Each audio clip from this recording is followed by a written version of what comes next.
One of the things I used to do years ago is I used to travel around the country doing assessment centers for church planters, which was like, what's that? Well, let's say that Peniel wanted to start a church in Mineral Point. And let's say we had somebody in the church that was like, yep, I really want to do this. I feel called by God to do this. So in that case, you would contact with this organization that I was a part of, and you would send that person or couple, and you would also send a leader from your church or denomination to go as the representative. And then, so usually when I did this for years, I was one of the directors of it, and you could have 18 to 20 couples that were being assessed, and then you also had all of the denominational executives there as well, helping to evaluate whether or not these people had the building blocks to be an effective church planter. Because just because you want to do something, does that mean you're capable of doing it? I want to sing. I can't sing. I'm not capable, right? I may want to be the next starting quarterback for the Green Bay Packers. I am not capable, right? Not skilled enough for that, right? So we're always evaluating competencies. And we did this process, and it was always interesting because you could get one of 4 recommendations. I mean, obviously everybody wanted recommend, and then everyone wanted to avoid not recommend, but there were some in the middle too. So one time, I'll never forget this denomination sent a young man. He was not married at the time, and he was sent because they wanted to sponsor him to start a church for them.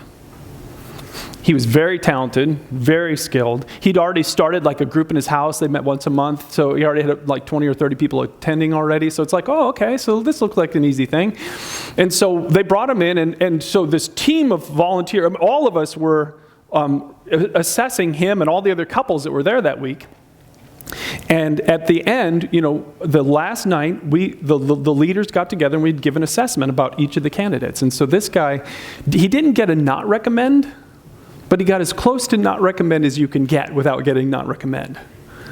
And it was unanimous. It was an easy decision because he was one of the most arrogant young people we'd ever encountered in our entire time of doing it. He knew everything. Every one of us were stupid and knew nothing and could not speak into his life in any way.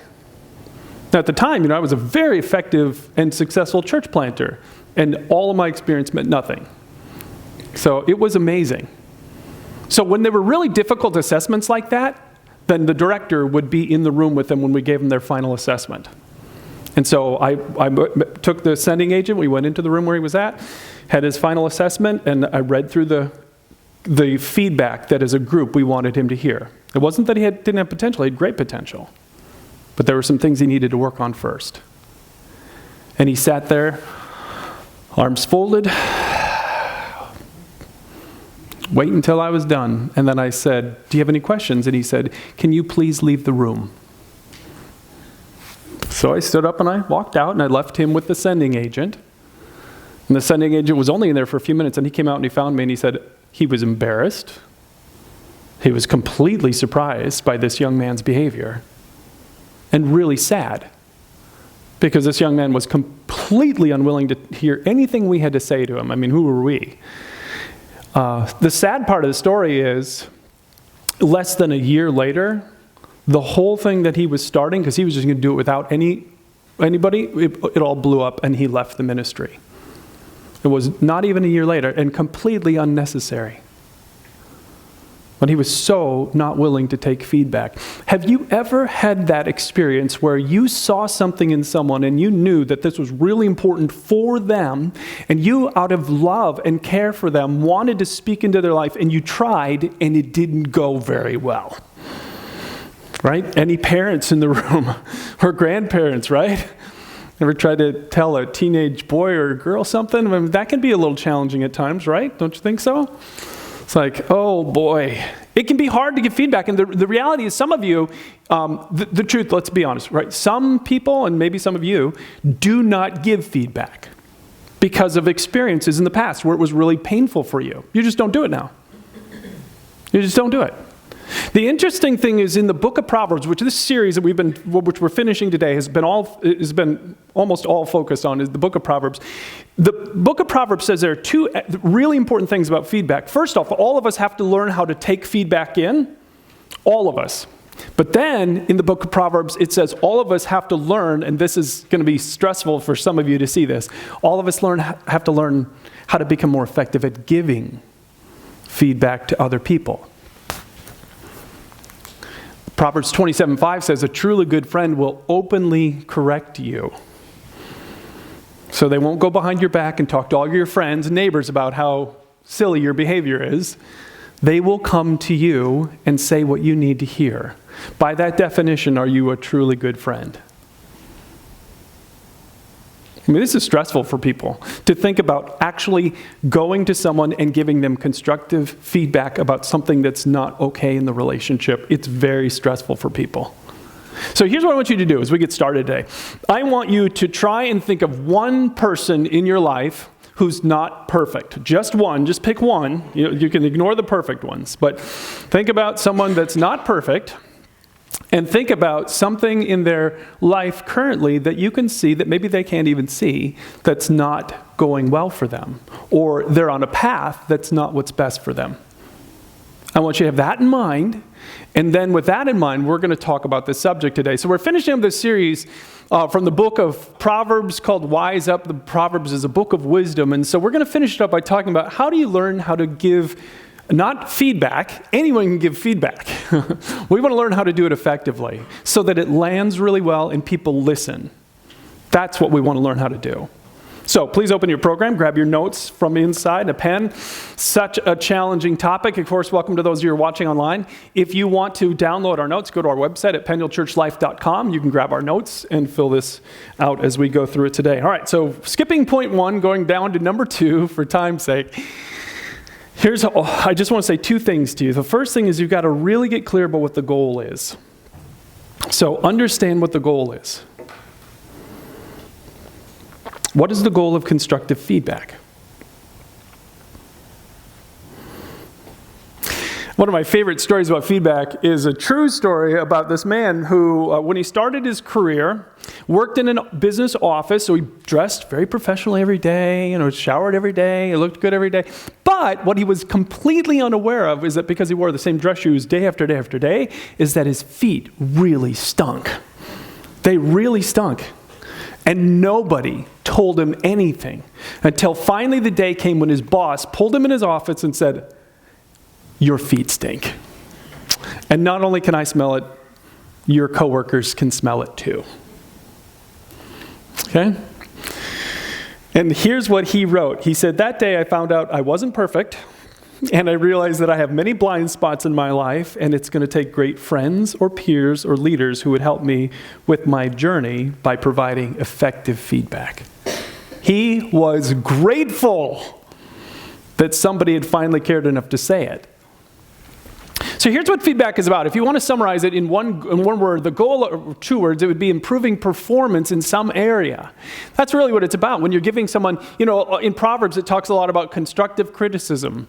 But I want to use the word feedback instead of criticism, just because criticism is such a loaded word. But you think about somebody in your life who's not doing something right, or they have the wrong thinking about something, or somebody who says things that they probably shouldn't be saying, or how about somebody with a bad attitude? Do you have anyone in your life who's got a bad attitude? They complain all the time. They're constantly the victim. Everything is everybody else's fault, right? Those are big things that can really derail someone's life. And maybe someone comes to mind when you think about this. And so it's really about improving performance. And the way that you do it, according to the book of Proverbs, is you have to be candid. So you have to be candid. And we're going to define what that means, because there are 2 big things we have to watch out for when it comes to being candid with others. So, first thing, if I'm going to be candid, that means I've got to be fully honest. First thing, I have to be fully honest. And I'm going to give you 2 parts to this, and I want you to think about which way you lean. In my experience, everybody leans one way or the other. For some of you, this is the part of being candid that's hard for you. You're not very honest. You see things going wrong, or you're getting hurt in a relationship and you're not saying anything. You're just keeping it to yourself. You're not being honest. So let me show you what Proverbs says about this. Look at this. Every word I speak is honest. Not one is misleading or deceptive. Every word. Anyone want to say that they're right there? I mean, you think about all the situations that we're in where honesty is hard. For instance, somebody comes to you and says, I just did my hair. Do you like it? I mean, isn't this great? Don't you love my new hairstyle? Or, I just made my first outfit. I'm so proud of myself. I think Macy's is going to want to pick this up. Do you like my new outfit? Would you want to wear this? Isn't that great? Or, I just want you to try this. It's my grandma's recipe. My grandma, I just love Graham so much. So here, what do you think? How does it taste? Don't you just love it? Isn't it awesome, right? Don't I sing amazing? I have the best singing voice, don't I? Isn't that incredible? Oh, listen to me hit the high notes. And here's my real question for you. How many of you would have said something to the coworker with stinky feet? So some of you would, okay? So honesty, there's a bunch of honest people in here. But some of you would be like, nope, you wouldn't have told them. So again, right? This is personality. There's a personality element to this. Some of you like, I'm going to struggle with honesty. I'm not going to be very honest because it's hard. And why? Because we're afraid, right? If I tell them that, they may get mad. I may hurt their feelings. They may get upset at me. Some people will do anything they can to avoid conflict. So here's the key. If this is the side that you're on, okay? If you're on that, I really struggle to bring that up to the point where I'm really being honest, then here's the key, and I want you to write this on your notes. You got to find your voice.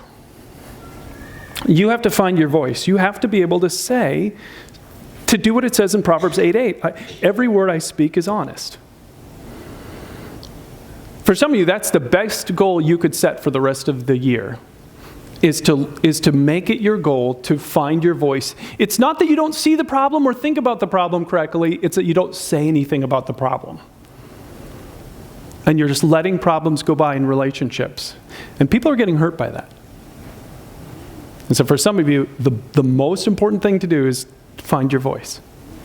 And we're going to show you what to say. So because some of you are like, I don't know what to say, so I say nothing. Okay, we'll get to that. But here's the other side of this, and this is where some of you land. So some of you don't have a problem with honesty. This is the other side to watch out for. I must be fully respectful. I'm going to be fully respectful when it comes to giving feedback to others.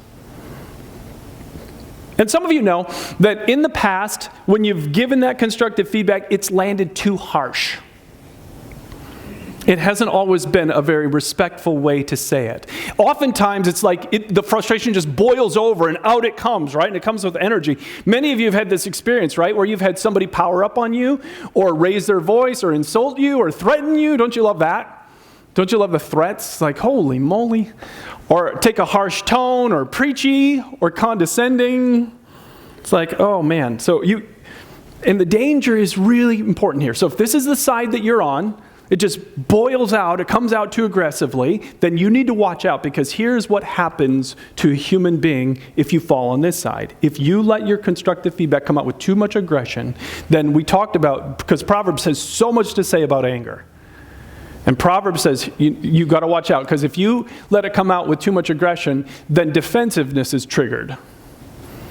And the moment somebody becomes defensive toward you with what you're saying, listening is over. Biologically, this is by the design of God, because we talked about this during that anger message in this series. What's triggered is fight or flight, right? So literally how God made your body to work, and this happens, is that you actually kick their body into a different system. When fight or flight is triggered, if you come at me aggressively, Brian, your sermons are terrible. I can't stand the way you're awful. So the moment the defensiveness triggers, my body shifts oxygen flow. When we talk about this, this is what we know happens. Instead of sending oxygen to my brain, which is important, right? It sends it to my fists, my hands, so I can fight you, or my feet so I can run away. And literally, we know that what happens in that moment is it's harder to hear, and your IQ goes down on average 10 to 15 points. Did you know that? If you trigger defensiveness in someone else, they become dumber. And then your frustration goes up, where it's like, why won't you listen to me? Why won't you get this? I don't get this. And you come at them even more, right? And it doesn't matter. You cannot get through to them because of the way God made them biologically. That's why we said in that message on anger, it is important if you're married, if you have a family, that you give a rule in the family that says it is totally acceptable if you feel yourself getting triggered to call a timeout. Everybody has the right to call a timeout so that you can walk away, because that system will come back if you just give it a little time. So it is completely appropriate to do that. And now here's the thing. I've been a pastor for 32 years. You know how many times I've had Christians say to me, I'm just a prophet. I just tell it like it is. I just tell it like that's my job in this world. I just tell it like it is. And God has two words for you, if that's your mentality. The words are shut up. Those are the two words. He says it nicer than that, way nicer. But God doesn't give you the right to do that. God does not give you the right just to say whatever you want whenever you say it. Here's what he says. Look at this verse. Ephesians 4:2. Look at this. Paul, I'm going in the New Testament now. So Paul says, always be humble and gentle. And by the way, those two words, humble and gentle, are the very words that Jesus said when he said, all of you who are weary, come to me. You know why? Because I am humble and gentle in heart. Jesus said that. And so Paul, building on what Jesus said, listen, if you want to be a follower of Jesus, then you need to model the behavior of Jesus and always be humble, which is what you're saying, right? That's your words, and gentle, which is the tone. So just to emphasize a tiny little word in there that makes kind of a big deal, right? Always use humble words and a gentle tone. Matter of fact, always. I mean, how big a word is that? Always. So when people come to me, they don't say it to me anymore, but it's like, that's not at all what Jesus says to do. You never have the right to unleash, unload. That's not okay. There always needs to be humility to what we say and gentleness in our tone. Always be humble and gentle. Always. So to do this, write out what you plan to say before you say it. If you really struggle with this one, write out what you plan to say before you say it. And you're always evaluating, is this humble? Is this gentle? It's not that you have to compromise, not at all. Not at all. But you know that Jesus expects more from us who say that we follow Jesus. Okay, so here's the big thing. What I really want you to think about. Which way do you lean? Some of you know you lean this way. I'm not honest enough. And you know it. There are relationships I'm in where I've not said anything and I'm concerned. Some of you know it's the other side. It lands too difficult. It lands too heavy. I know that. Okay, so how do you bring balance to this really important thing that Proverbs, by the way, you want an interesting thing, go read Proverbs and listen and look at how many times it talks about how important it is to listen to constructive criticism, listen to this, listen to this. The implication, of course, is that somebody's actually saying it. That's supposed to be us who say that we follow Jesus because we care about people around us. We're actually doing this. So how do I do it? Well, the only thing I want to talk about is this. You've got to follow a simple plan. Follow a simple plan.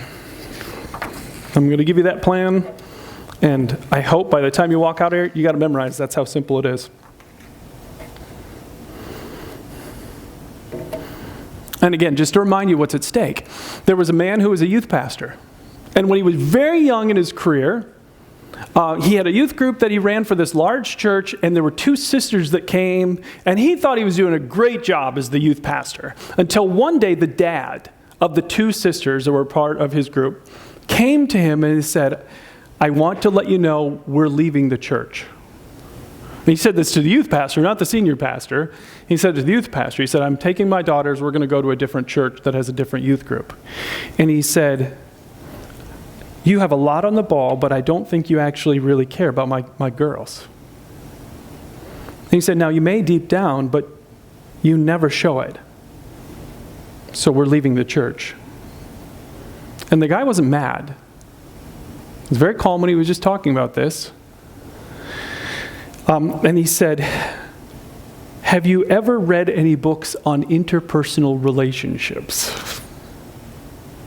And the young youth pastor said, no, I've never read even one.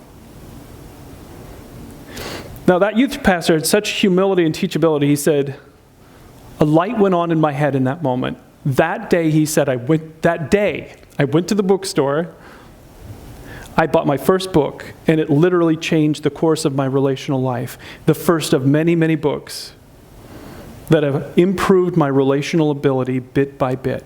None of that happens if that dad doesn't risk the conversation.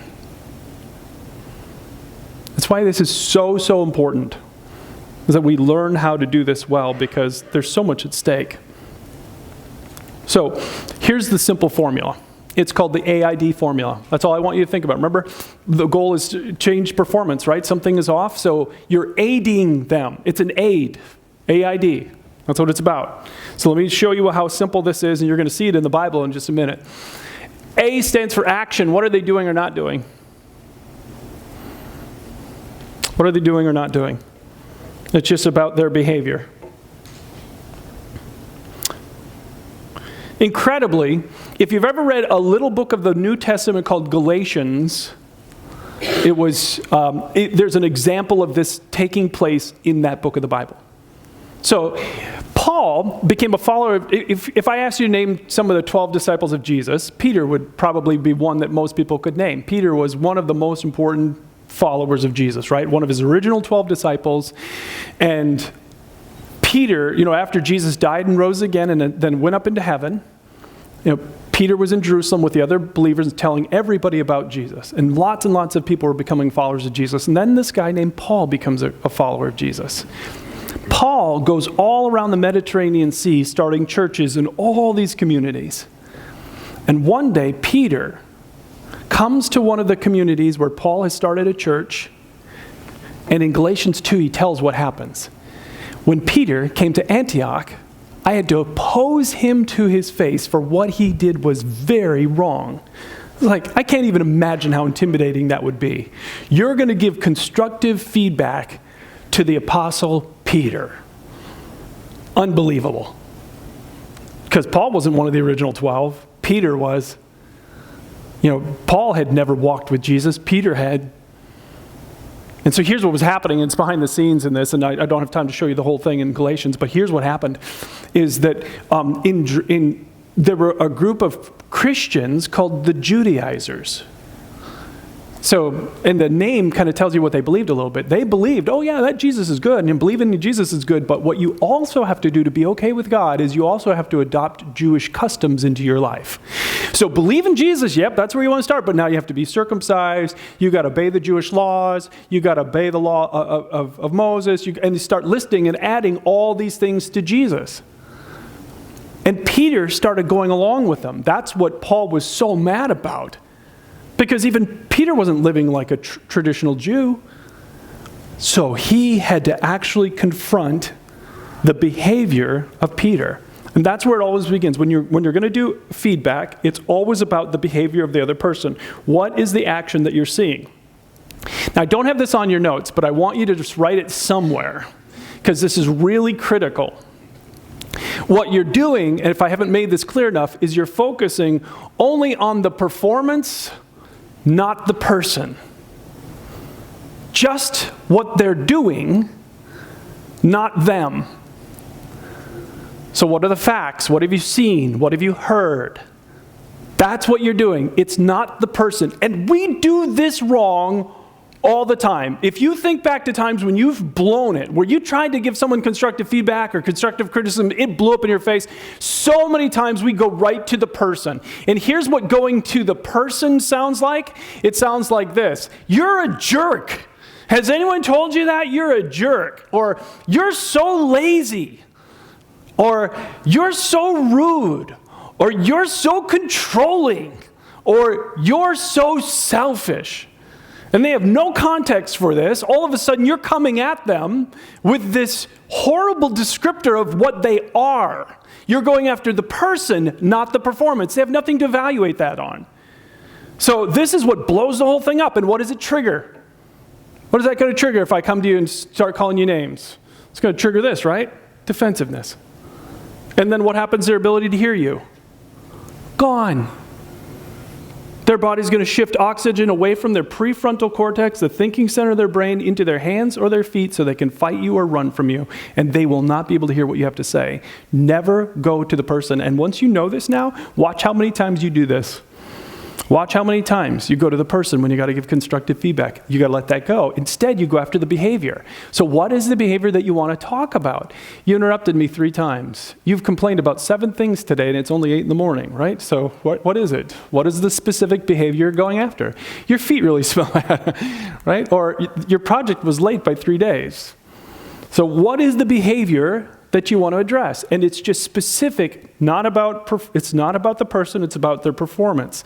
I love this Dilbert cartoon where the manager had obviously received training like this. Look at, there's another one. You rolled your eyes when I said, all right, there's another very specific behavior, right? Some of you may have seen that at one point or another.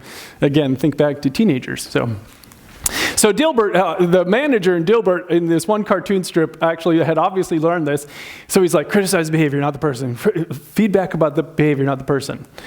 The email you sent to everyone looks as if it had been written by a monkey on crack. Okay? Just to be clear, you're terrific, but everything you do is exactly what a moron would do. So this is the wrong way to do this, right? So applaud the effort. The right thought started in his mind and it went completely off the rails. So again, what are they doing or not doing specifically? What's the behavior, not the person? If you slip into person, you're going to create defensiveness and they're not going to listen to you. Action. So then I stands for impact. What impact is this having on you or those around you? What's the impact this is having on you or those around you? Let me take you right back to Galatians chapter 2. So Peter gets caught up in this wrong thinking and this theological error. Paul has to confront him. And part of what drives Paul to confront him, look at this in Galatians 2. As a result, other Jewish believers followed Peter's hypocrisy, and even Barnabas, another church leader, was led astray by their hypocrisy. So was there any impact to Peter's error? Oh my goodness, other people were falling victim to this because after all, it's Peter doing this. It's one of the most important figures in the history of the church. And even Barnabas, this other church leader, had gotten caught up in it. And by the way, he calls it hypocrisy because they were asking people to do things that they weren't doing themselves. That's a hypocrite by definition, right? When you ask people to do stuff that you're not doing, and Paul points this out. He's like, okay, so here's the impact. And you have to get clear about the impact. So there are impact questions. Who's being impacted? And by the way, it is totally appropriate for you to say this if you're being impacted by their behavior. Completely appropriate. There's nothing wrong with saying that. And then obviously you want to get clear. How is it impacting you or others? Let me give you an example. When you interrupt me, I feel like you don't really want to hear what I say, and I feel like just shutting down. Okay, so I haven't called them a name. You interrupted me 3 times in that conversation. That's the behavior. And here's the impact it's had on me. I just feel like shutting down. Does that make sense? There's nothing personal in this. I'm not attacking them. I've talked about the action that I don't like and its impact on me. And you just keep it there. Now, here's the tricky thing about impact. You must learn to explain your motive. Why are you bringing this up? And here's where I want you to just tap into your understanding of human nature. Just think about your understanding. What do human beings in general do? Do human beings in general assume that you have great motives when you come to them with constructive feedback? Or do they assume that you have some unhealthy motive? Which do you think human beings in general do? In general, human beings go this way, the wrong way. You're saying this because you don't like me. You're saying this because you want my job. You're saying this because you think I'm a bad person. We tell all these bad stories. So we have to get to the right story by telling them why we're saying it. So I had an experience with this once. After I learned this AID formula, I had an opportunity to talk to a friend. And my friend told me about something that they did, and it was with communication. And I'm being a little vague about this. It's nobody here. It's nobody that's watching this. But this person had done something in communication that I had done when I was younger, and it was really bad. It really caused me a lot of problems in my life, and they'd done it, and they told me about it, and I called them right away. I said, can we talk about that? And here's the specific action that they had done, and I was concerned about how it might impact others, and then I told them my motive. I said, I want you to know, years ago, I did what you just did. Years ago, I did this. It blew up a relationship so badly that I never repaired it. So I'm telling you this because I don't want you to experience that. I'm hoping to save you some pain. And my friend was like, thank you so much for telling me. That's how you want it to go, right? That's how you want it to go. If I can save someone else some pain, isn't that why you would say it? Isn't that why we give constructive feedback? Because we care about them. We don't want them to hurt. And so if you give them your motive, if you forget your motive, people are going to assign oftentimes a negative motive. So give them your motive. Why are you saying this? Here's the action. Here's the behavior that I want to talk about. Here's how it's impacting me or others. And here's why I'm saying this to you. I really care about you. I don't want you to get hurt. So tell them your motive. Because otherwise people will assume a negative moment. And then the final part of it is D, the do. What would you like them to start or stop doing? And sometimes you don't even know. So you might just open it up as a question. I don't know how to solve this, but can we have a conversation about it? And you just open it up. Action, impact, do. Action, impact, do. Isn't that easy? AID. What's the behavior? How is it impacting you or others around you? And include your motive. And then what do you want them to do more of or less of in the future? Aid. And here's why it's so important. There was a man who was a professional coach, and he got paid to coach executives. And one day he received this new client, and he often would talk to the executive and the executive's spouse if they had one. So this executive was sent to this coach by his company because the company had gotten a new CEO, and the new CEO really believed in doing lots and lots of 360 feedback sessions. You ever done a 360? Where everybody around you gets to evaluate you and your performance? So he'd gone through a 360, and the feedback had come back, and it was pretty harsh for this executive, and this executive was ticked. So this guy and his wife came to meet with this coach because they were told to after the feedback, and he said, it can't be true. I know I'm a great leader. It can't be true. And so he just went on and on, ripping the results, and the wife just sat there silently while he went on and on. And finally, the coach got curious, and he asked for her perspective on this. She paused for a moment. And she said, everything that my husband has just said is not an accurate description of himself. The feedback from this report is actually bullseye. It's on point. And then she started giving specific examples of how he would do this at home, even around dinner table conversations. And how he would communicate to his wife and children that he was the master of the universe and everyone else was either stupid or had no expertise. That's a lot of fun to be around people like that, isn't it? And then she turned to her husband and said, coaching is paid for by your company. This coach is free. Why not give it a try? Took a little courage to say that, don't you think? And he reluctantly decided to, and a few months later, he was apologizing to his wife. And he said, I had no idea that I was so out of control.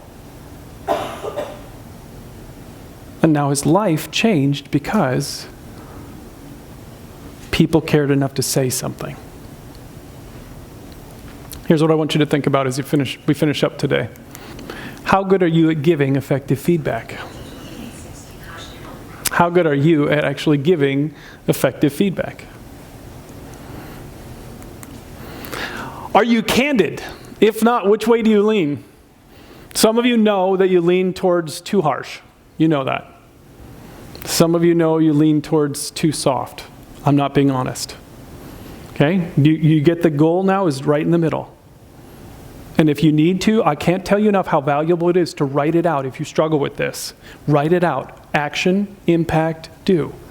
until your mind gets used to it. So make it a habit. You can, by the way, go read that story in Galatians chapter 2 in your Bible. Read that story. You can see what Paul does with Peter and how effective it is. It actually turns Peter around. And one of the big things is, do you stick to the facts? That's as a part of the action. Or do you accidentally drift into personal? You are this way. You are. Got to watch for that, or else you'll derail any opportunity for them to hear you. Okay, let me have you bow your heads as we finish up. You know, many of us have had experiences where our lives have been changed because somebody cared enough to tell us something we really needed to hear. I'm one of those people. I know that my life will continue to get better as people who love me say things to me that I need to hear. Do you have that experience in your life? Is there anyone that God brought to mind today that is maybe has something as a part of their life that's a little bit destructive, or they're on the wrong path in some area and you can see it? Maybe God brought them to your mind today because He wants to challenge you to have a conversation with them. Would you just be willing to pray about that? If you follow Jesus today, would you just be saying to God today, God, I'm available if you want to use me this way this week. I'm available, but you're going to have to show me. And then just have the courage to do it, to follow through, write out your words. Action, impact, do. Action, impact, do. Now, some of you here are watching today, you may be just exploring your faith with us. You know, it is all about that core message of Jesus. Jesus loves us so much that what He did is just unthinkable, almost indescribable, that God Himself would leave His position in heaven and enter into this world and then willingly bleed and die on a cross because you and I are that valuable to Him. He gave His life for us so that we could be forgiven completely, and because He wants so badly to adopt us into His family. And if you want the gift of salvation that Jesus Christ offers, all you have to do is ask for it. It's completely paid in full for you. You just have to receive the gift. And if you want His gift, say something like this: Jesus, I'm turning to you today. Please, forgive me. There are things in my life I really regret. And I'm turning to you because I need you. So please forgive me. I'm asking you to put me in your family today. In Jesus' name, amen. As we finish up, if there's feedback you have for me, well, you have an opportunity to communicate it right here. So this is our connection card. You can, all those sign-up things we talked about, welcome to use this as a place to sign up. If you have questions, you're welcome to write them here. Or if you prayed and asked for His gift of forgiveness or renewed your commitment, let us know what you've done. Then just drop this in one of the 2 offering boxes back on the back walls where you came in. Again, don't forget all those sign-up sheets on the back. There are a lot of different ways to get involved and also take a meal on your way out. Thanks for coming. Hope to see you again next week.